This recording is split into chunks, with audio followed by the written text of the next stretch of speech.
النبي صلى الله عليه وسلم رجل أكل أمامه تمرة، لاحظ ماذا قال له؟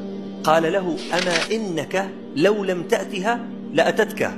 شوفوا اليقين، شوفوا الإيمان بالقدر. قال له: هاي التمرة لو أنت ما توجهت إليها هي سوف تتوجه إليك. وفي صحيح ابن حبان يقول رسول الله صلى الله عليه وسلم: إن العبد، اسمعوا يا أخوانا، اللي نحن منخاف من المستقبل ومنخاف من الرزق ومنخاف من الظروف الاجتماعية. قال عليه الصلاة والسلام: إن العبد يطلبه رزقه كما يطلبه أجله.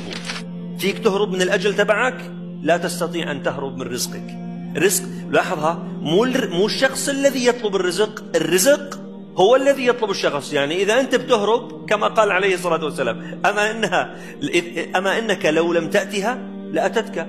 ليش آكل هم؟ خلاص يا أخي، حط إيديك ورجليك، أمي باردة. الشيطان يعيدكم الفقر. لايكي